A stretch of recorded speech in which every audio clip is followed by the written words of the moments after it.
porque hay una profunda admiración personal y un gran afecto por todo lo que él nos ha dado desde aquellos tiempos en la preparatoria y en la universidad posteriormente, donde era lectura obligada entre comillas, porque nos gustaba mucho ya su obra, Gazapo, y por todo lo que Gustavo Sainz ha dado a las letras con constancia, con honradez, con valentía. Nos da mucho gusto tenerlo hoy aquí de nuevo. Qué amable, Ricardo. Además de que en algún tiempo fue colaborador también de nuestro programa. Recuerdo más o menos estos sets, y el trabajo tremendo. Ya pasó un tiempo de Gazapo, Gustavo. De Gazapo este año se cumplen 20 años. Incluso tenía la tentación de escribir, desde luego, 20 años después, ¿no? Gazapo 20 años después. Pero yo creo que muchas constantes de mis libros se vuelven a repetir y están presentes.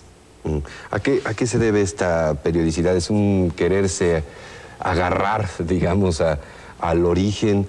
¿O qué pasa, Gustavo? Pues mira, no sé en realidad si Gazapo, por ejemplo, es de verdad la primera novela que yo hice.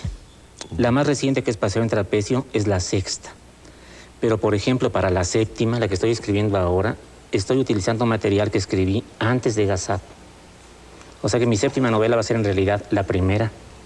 O sea, para el escritor el tiempo es una invención que no existe. Yo diría que el tiempo es la principal preocupación. Que cómo manipularlo, cómo estructurarlo, cómo desconfiar.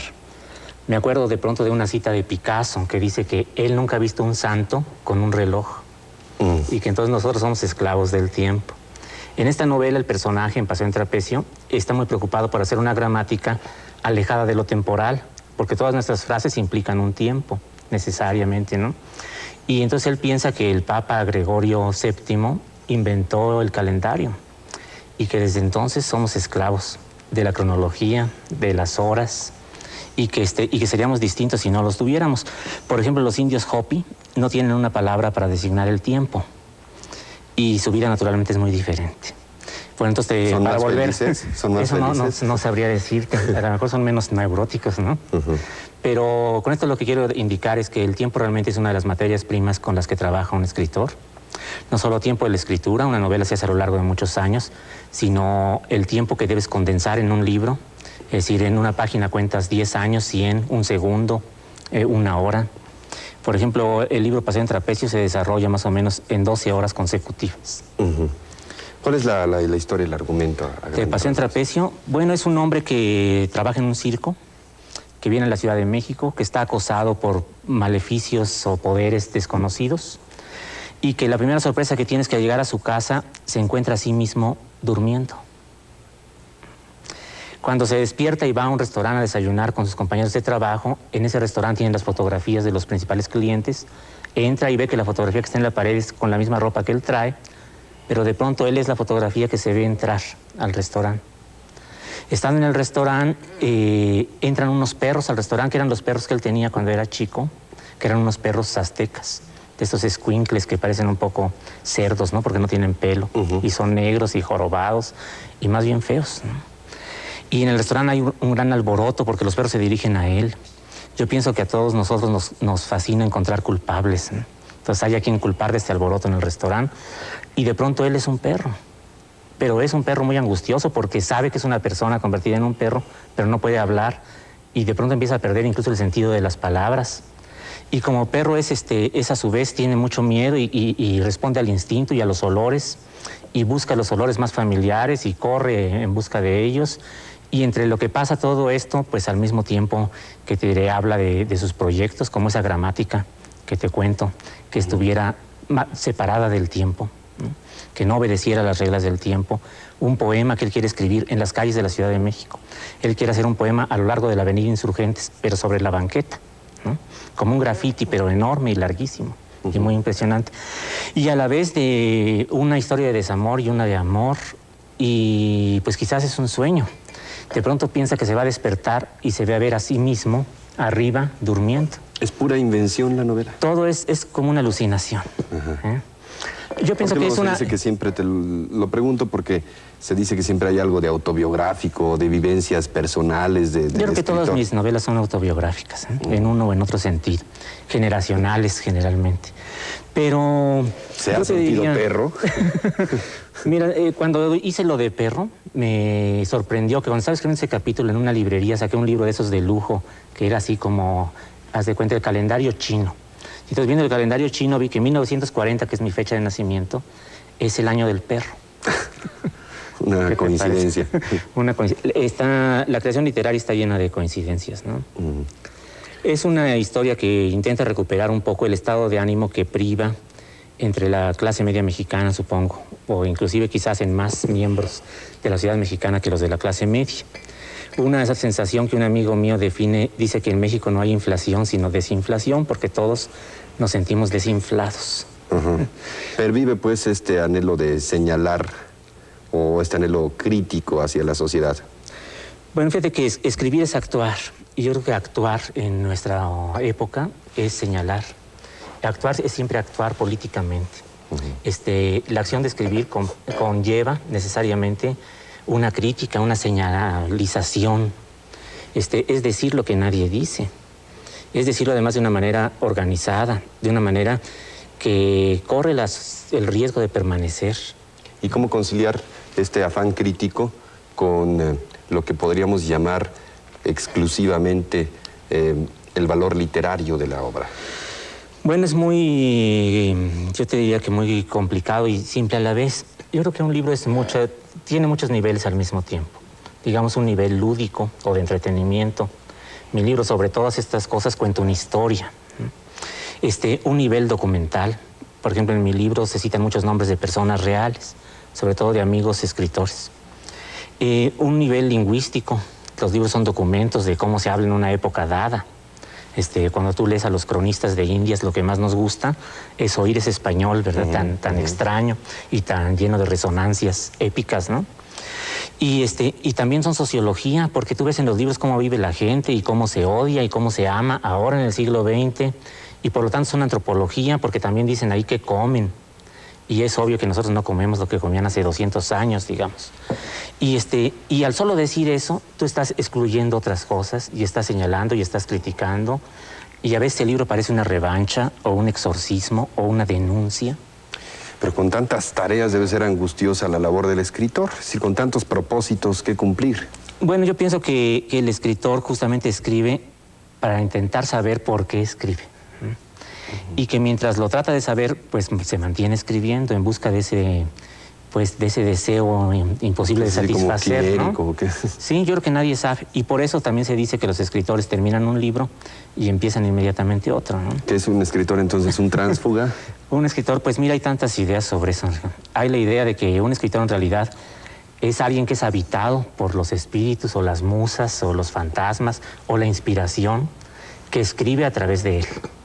Hay otras ideas en que dicen que el escritor es más bien un ser disciplinado, como el boxeador o el bailarín o el pianista, que se pasa las horas de su vida ensayando a tocar el piano o haciendo sombra o haciendo esgrima.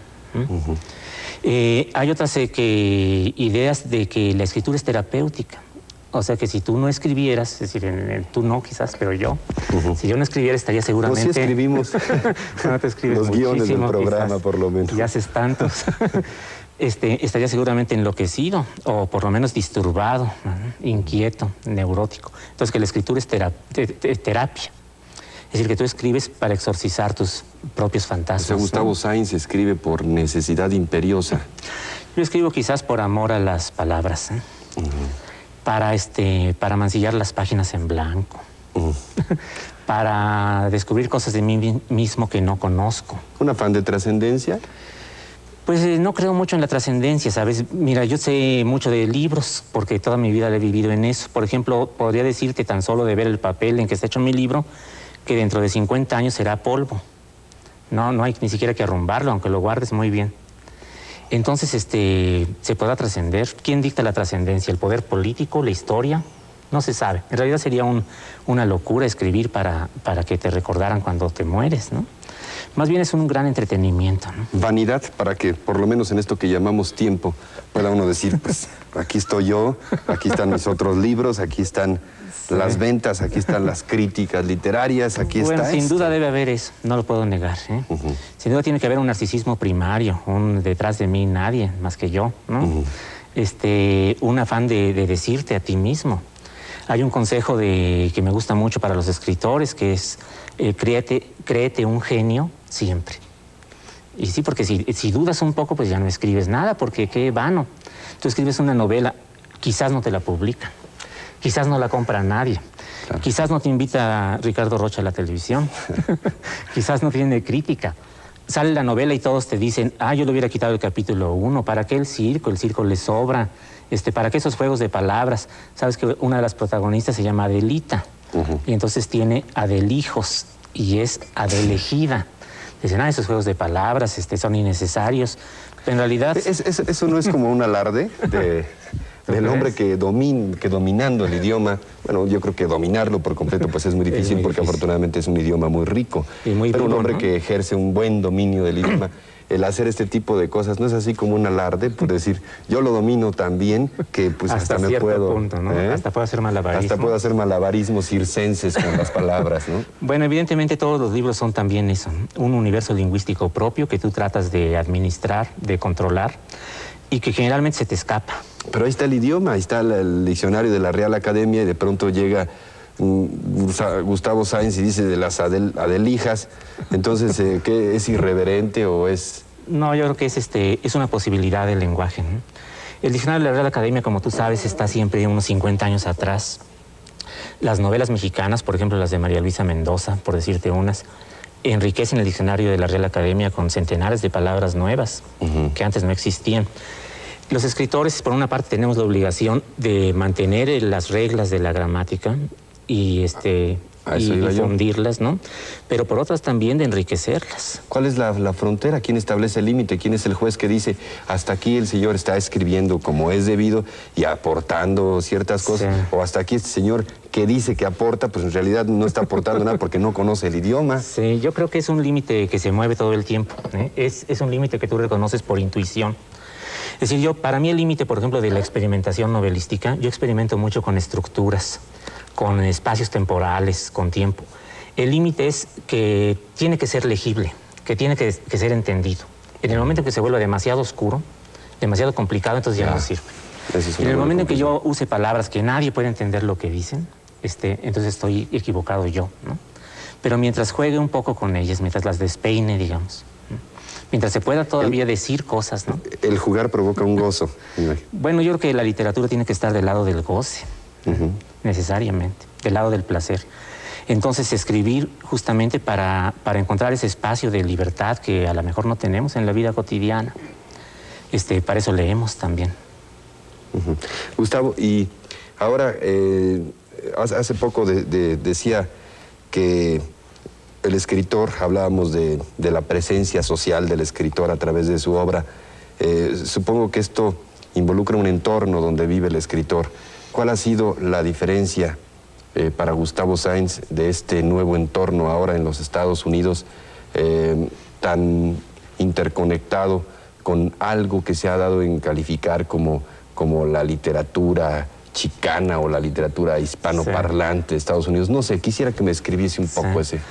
Bueno, yo te voy a decir algunos sentidos de casa que encuentro. Por ejemplo, en Buenos Aires, la gente no come en su casa porque se hace mucha vida social en los restaurantes, entonces todos salen a comer al restaurante. Entonces en la casa apenas si hay la vajilla necesaria para tomar un café. En México todos tenemos casas muy decorosas y muy bien arregladas, pero también hacemos mucha vida social fuera. Desayunamos en restaurantes, comemos fuera. Y hay gente así muy loca, como por ejemplo Hugh Hefner, que tiene una casa que quizás es más grande que este estudio y donde no sale nunca. Y duerme de día y se levanta de noche, y ahí tiene sus refrigeradores llenos de Pepsi-Colas. Y bueno, es su castillo. Bueno, mi casa es un poco así que no importa dónde estés. A mí me gusta estar rodeado de mi biblioteca, de impresionante. Nosotros conocimos alguna vez el departamento de Gustavo Sáenz aquí en la colonia Cuauhtémoc. Yo lo que me pregunté es cómo no se ha caído, pues con el peso de tantos libros. Bueno, entonces ahí es donde me gusta estar, rodeado de la familia y oyendo música. Hay muchos secretos para llamar a las musas, tú sabes. Hay algunos escritores que incluso tienen fórmulas mágicas, ¿no? Pero yo, por ejemplo, me gusta oír música, leer, estar unos 4 días ocioso, y entonces ya me siento en disposición para seguir escribiendo. a veces seguir escribiendo tiene algo que no alcanzo a comprender, algo que, pues diría mágico entre comillas, ¿no? Que es, ¿de dónde sacas la energía, por ejemplo, para hacer 60 páginas en máquina consecutivas? Yo estoy seguro que pierdes muchas calorías, porque generalmente cuando yo hago eso, tengo una gran necesidad de comer dulces, de comer chocolates, en fin, de recuperar esa energía que he perdido. A veces he llegado a comparar lo que implica como desgaste corporal, ese sentarse a la máquina y hacer tantas páginas, con alguien que corre muchos kilómetros al día. Es decir, después viene un cansancio terrible. Por ejemplo, cuando acabé esta novela, estuve casi una semana postrado, como un posparto. Así de que ya te salió todo, digamos, ¿no? Y llegas a un grado de extenuación impresionante. Entonces hay algo que no está enteramente bajo control, que es lo que a mí me gustaría al hacer novelas, es tener todo bajo control. Es decir, la realidad es caótica, pero por un momento, mientras yo hago mi libro y la historia que cuento en mi libro, la puedo ordenar. Pero es una fantasía, es dueño, ¿no? Soy dueño, digamos. Es dueño de la realidad, qué curioso. Sí, pero en el fondo sabes que no es posible. Y entonces, pues intuyes que hay algo más que no sabes en dónde está, por qué eres tu escritor, por qué puedes lanzarte a la tarea disparatada de hacer 300 páginas de una novela, ¿no? Cuando había tantas cosas. Se necesita valor, ¿no? También para decir, a ver, ahora el protagonista se convierte en perro. Y para que luego no le digan uno, oiga, qué loco es usted, Gustavo. ¿Cómo que se convierte en perro y se encuentra en el restaurante así mismo en el retrato? No se necesita valor para poner esas cosas. No sé si llamarlo valor, porque a lo mejor es ingenuidad, ¿no? O inconsciencia. O pureza, temeridad, o una combinación de todo eso, ¿no? Esa es otra cosa terrible que hay que manejar, la verosimilitud. Todo lo que yo te cuento es fantástico, o realista, maravilloso, o mágico. Pero todo eso usted mismo decía que de algún modo el escritor se repite, o sea, va recogiendo. ¿De dónde se recogen esas experiencias? ¿Es exclusivamente de la fantasía o de dónde se inspira la fantasía para...? No, pues yo creo que de la cotidianidad, ¿no? Entonces está, ¿cómo hago verosímil mi pesadilla? O sea, ¿cómo hago verosímil mi mentira? Y cómo haces que no brinque del libro. Y yo creo que eso también es intuición, porque no hay fórmulas, no hay escuela donde se enseñe cómo mentir. Entonces hay un gran ejercicio intuitivo. ¿Qué es más motivador para un escritor? ¿Escribir acerca de sus sueños padrísimos, de sus sueños muy bonitos o de las pesadillas? Bueno, yo realmente no sé, yo creo que para cada escritor es diferente, ¿eh? Pero en mi caso lo que más me gusta es contar una historia que todavía logre cautivar. Es decir, a mí me gusta pensar en los ancianos griegos, en la sociedad griega clásica, que se sentaban al pie de un árbol en un lugar que se llamaba Terebinto, y la gente se sentaba alrededor, no solo los niños, también los adultos, y ellos les contaban pues la Odisea, que se contó durante muchos años antes de que fuera escrita. Y bueno, a mí me gustaría ser ese señor que tiene capacidad de contar cuentos durante un largo rato y mantener entretenida una audiencia. Pero naturalmente que esos cuentos no son inocentes, esos cuentos conllevan moralejas, ¿no? Conllevan conclusiones, conllevan pues a lo mejor hasta crisis de conciencia. Entonces hay un compromiso entre escuchar el cuento, contar el cuento, reflexionar el cuento, y sobre todo conllevan, además del goce al que ya hemos aludido, un aprendizaje. Yo empecé a leer para saber cómo eran las relaciones amorosas. A los 14 años, digamos, quería saber cómo eran los celos, cómo era el matrimonio, cómo era el amor pasional, ¿no? Y desde luego vivir grandes pasiones como los románticos de la literatura. Pero eso se descubre en la fantasía, en la creación literaria, o tiene que llevar abrevarse su en la aprendizaje natural. Pero yo creo que en los libros aprendes muchas palabras para lograr ese aprendizaje después, ¿no? Es decir, los libros te permiten vivir otra vida, aunque sea por un momento. Salirte de ti mismo, que es un viaje a veces necesario. ¿Eso que es fuga o búsqueda? Pues yo creo que búsqueda, ¿no? Y por lo tanto entonces habitar otro paisaje, padecer otra geografía o gozar otra geografía, conocer otras palabras. Nosotros somos básicamente lingüísticos, ¿no? Somos lo que las palabras nos permiten ser. El psicoanálisis descubrió que apenas podíamos nombrar la enfermedad, nos curábamos. Qué increíble poder de las palabras, ¿no? Generalmente todas las mejores historias de amor son aquellas en que además de la atracción física, de la primera vez que se vieron, las palabras después combinaron muy bien. Se podía hablar. Las relaciones amorosas que permanecen son aquellas en donde se puede conversar.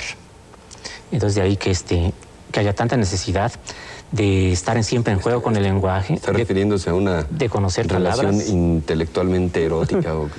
Yo creo que el erotismo no, además del lenguaje de los cuerpos, digamos, que puedes decir, no necesita palabras, necesita básicamente de las palabras para su evocación, para su permanencia, para pues para su glorificación también, ¿no? Esa es una discusión que creo que está en este libro también. Es decir, si es necesario hablar o no. Yo pienso que sí. Bueno, la prueba somos nosotros aquí. No, mira, por lo menos. No, cuando yo era chico me decía un amigo viejito, me decía, es que ya nadie conversa, se ha perdido el arte de la conversación. Yo dije, ¿cómo no? Pues conversan en la televisión, ¿no? Y todavía. No sé si lo dijo en serio o lo dijo con ironía. Bien, vamos a continuar esta conversación luego de unos mensajes. De ese contacto, a pesar de estar en el castillo, usted está dando clases en Albuquerque, ¿no? En la Universidad de Nuevo México. De Nuevo México. ¿A quiénes les da clase? Pues naturalmente a los estudiantes graduados y a uno que otro oyente que está por allí, ¿no? Es una experiencia realmente muy gratificadora. Mira, entre otras partes, el suroeste de los Estados Unidos tiene una riqueza que hay en pocos otros lugares, que es la del bilingüismo. Toda la gente, si no es bilingüe, quiere ser bilingüe. Es un prestigio ser bilingüe. Hablamos de quienes tienen una nacencia hispanoparlante. No necesariamente. O también de los norteamericanos. También de los norteamericanos, sí. Y ahí en Nuevo México, pues hay además la confluencia de varias culturas, ¿no? Muchas culturas indígenas norteamericanas. Los mexicanos que estaban allí desde la división del territorio, digamos, desde antes. ¿no? Desde antes. Los emigrados nuevos y la minoría que es la angloparlante, realmente. El paisaje es desértico, se parece mucho a la zona del norte de México, pero predomina la arquitectura de los indios pueblo, que son las casas de adobe, con esquinas sin esquinas, es decir, todas las casas son redondas. Los bordes son siempre redondeados, parecen cuerpos.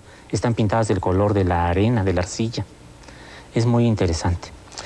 Y ahí, naturalmente, hay mucha atención para la literatura latinoamericana, para la literatura mexicana en particular. Y hay una gran efervescencia cultural también. Viven muchos artistas, muchos cinematografistas. Los directores de cine de moda, digamos, o dramaturgos de moda viven ahí, en los Estados Unidos, como Sam Shepard o Francis Ford Coppola. Hasta los modistas, Calvin Klein, por decirte algo. Hasta un escritor mexicano. Hasta un escritor mexicano que se llama sí. Gustavo Sainz. ¿Se puede hablar ya de una nueva cultura? No sé, yo creo que el siglo XX en su segunda mitad camina tan rápido que no te da tiempo de bautizar nada. Yo creo que en el momento en que bautizas un fenómeno cultural ya pasó de moda. Entonces ahora se habla mucho de los yuppies, como tú sabes, que son los arribistas sociales, pero ya están desapareciendo. Hay una penetración brutal de lo que podía ser el pensamiento o la idiosincrasia latinoamericana, que se nota en la alimentación, en la música y también en los módulos familiares, en el estilo de vida de la familia. Es decir, ya no mandan a la abuelita al asilo, se quedan con ella en la casa. ¿Y cuál es el sentimiento que priva, especialmente, por supuesto, entre los creadores, los artistas en general, hispanoparlantes, sean mexicanos, sean de otros lugares de América Latina o de España? ¿Cuál es el sentimiento que priva entre esta gente que llega a el país, por usar el cliché, el país más poderoso de la tierra, en Albuquerque o en esta zona de la que tú nos hablabas? ¿Qué es integración, sujeción, conquista, acomodo? Pues no tendría una palabra así que calificara rotundamente esto, ¿no? Yo pienso que los neomexicanos están muy orgullosos de su pasado. Están muy orgullosos de que allí había frailes españoles durante la conquista y de que hay iglesias antiguas y de que hay tradiciones y de que hay apellidos ilustres. Y como a los mexicanos, que no es un sentimiento común en otros países. Por ejemplo, en Perú yo encuentro que no tienen mucho respeto por los incas. Por ejemplo, no se enseñan en las escuelas o nadie sabe qué es eso. O de 10 personas que tú entrevistas, nadie ha ido a las ruinas de Machu Picchu. Bueno, aquí en México nosotros tenemos un gran respeto por nuestro pasado prehispánico, por nuestro pasado colonial. Hay vestigios evidentes, ¿no? Sobre todo en el centro de la ciudad. Nuestros monumentos arqueológicos son maravillosos, ¿no? Nuestros museos también. Y en Nuevo México hay esta misma sensibilidad, digamos, frente a la historia, que es muy grato y muy interesante. Que no hay en otros lugares de Estados Unidos tampoco. Finalmente, Gustavo, ¿hasta dónde, cuáles son los nuevos proyectos, los propósitos de Gustavo Sáenz? ¿No tiene miedo a que esta relativa lejanía, aunque sabemos que mantiene contactos muy estrechos, pueda influir, pueda derivar, cambiar el rumbo prefijado? Que no sé si lo había prefijado a lo mejor. Hace muchos años, en 1968, yo vivía en Estados Unidos, en una universidad donde vivíamos 40 escritores de todo el mundo, con una beca que nos obligaba a permanecer allí un año. Y entonces me dolía terriblemente no estar en México. Era el movimiento estudiantil, eran las Olimpiadas, fue el 2 de octubre, y había un desgarramiento atroz. Yo quería estar aquí, ¿no? Pero después, no sé si será la edad, México se va convirtiendo no en tu ira, en un embotellamiento de tránsito, sino en algo interior. Es un país que uno lleva adentro. Yo digo, bueno, ahora México es una fotografía en la pared, pero cómo duele, ¿no? Yo siento que a mi edad ahora, tengo tantas novelas en la cabeza. ¿Qué edad tiene? Pues 44 años, ¿qué te parece? Es muy joven. Bueno, depende. Tengo tantas novelas en la cabeza, decía, que lo que me conviene es haber llegado a un lugar donde aterrizar, como ese a donde estoy, para tener tiempo de escribir, para no perder el tiempo trasladándome de un lugar a otro, para tener la tranquilidad suficiente y seguir ensayando a contar historias, a ver si un día de estos verdaderamente acierto a contar una historia que verdaderamente importe. ¿Y dónde estaría señalada la importancia en que cada vez más gente la lea? Sus libros han tenido siempre un reconocimiento enorme de la crítica y los más de ellos también han tenido un impacto más que significativo en el público, es decir, se venden, ahora están calificados de bestseller. ¿Le gusta ser calificado como escritor de bestseller? Desde luego que me gusta. Tú sabes que hay una idea muy equivocada. La gente cree que los bestsellers son los libros malos, pero en realidad son los buenos. Los bestsellers más grandes de todos los tiempos son la Biblia y el Quijote de la Mancha. Entonces, ser un bestseller no es ser parangonable, que te diré, con Irving Wallace o Harold Robbins, sino con los buenos escritores. ¿Por qué esos son malos? Pues yo diría que son malos básicamente porque no tienen un lenguaje propio, porque están escritos en un lenguaje, pues, como de mal periodismo. Generalmente es un inglés muy fácil para que lo entienda una gran masa de lectores. ¿Y eso es malo? Pues eso, por ejemplo, no está en mi marco de intereses, donde todo es previsible, ¿no? A mí me gusta hacer los libros un poco problemáticos, de manera que el lector participe en la creación literaria. Es decir, me gusta sentir que mi lector es tan inteligente como yo y que le gustaría jugar conmigo a hacer una historia. Y entonces no le quiero dar nada cocinado, digamos, o previsto. ¿Cuáles son los buenos ahora? Yo diría que hay muchísimos, ¿no? Aquí en México tenemos muy buenos novelistas. Mira, me gusta uno que ha tenido muy poca resonancia de ventas, creo, porque por lo menos no lo veo en las librerías, que es Daniel Leiva, que escribió Una piñata llena de memoria. Me gusta mucho la actividad de Vicente Leñero, que está trabajando muy activamente. Ahora con una obra de teatro. Ahora con una obra de teatro y con un libro que se llama Asesinos, que es una historia un poco documental, ¿no? Pero armada, estructurada por un novelista. Las novelas de José Agustín, que acaba de publicar una antología de cuentos y textos que se llama Furor Matutino. Las mujeres escritoras mexicanas, que hay muchas muy buenas. María Luisa Puga, Bárbara Jacobs, María Luisa Mendoza y tantas otras. Entonces yo creo que yo tengo que esforzarme cada vez más porque el ambiente literario mexicano produce obras tan buenas cada vez, ¿no? Ahora sí, ahora sí finalmente, ¿y hacia dónde va esta presencia mexicana en las letras, no solamente españolas, sino, digamos, en un contexto internacional, ya pensando en novelas que se van a traducir a otros idiomas? Bueno, yo diría que no se puede hablar de... Gustavo Sáenz? Yo soy muy optimista, pero no diría que se puede hablar de la literatura en esos términos, ¿eh? Es decir, como competitiva, como si fueran películas, los libros que entran a un mercado. Evidentemente las novelas entran a un mercado, y yo diría que la novela latinoamericana contemporánea es la más interesante del mundo, así sin parangón con la novela francesa o alemana o incluso norteamericana. Es la más provocativa, la más rica, e incluso lo reconocen los grandes escritores de otros países, ¿no? Con alguna que otra excepción, como el checoslovaco Milán Kundera, o el español que escribe en francés Jorge Semprún. Pero la literatura mexicana yo creo que es muy rica. Yo creo que aquí en México se producen muchas obras al año, muy buenas todas ellas, que hay muchas planas culturales en los periódicos donde estas obras repercuten, que es uno de los pocos países del mundo donde los escritores podemos venir a la televisión y hablar. Y que la vida cultural realmente de México es envidiable. Pues yo nada más quiero decir, créame que es una forma de halago y de reconocimiento que me está no doliendo la cabeza, sino que me está punzando, porque Gustavo Sáenz, si lo que se propone es que la gente participe en la creación literaria y que no se le den las cosas tan fáciles, también en la conversación, para seguirlo y para estar pendiente y para ver, no es fácil, pero eso sí, muy grato porque es un hombre que mueve conciencias, que mueve inteligencias, que nos propone, y siempre, insisto, con una gran brillantez, con una gran honestidad desde siempre. Oye, qué amable, ojalá yo tuviera lectores como tú. No, sí, soy un lector. Gracias. Ha sido de Gustavo Sáenz. Muchas gracias por conversar.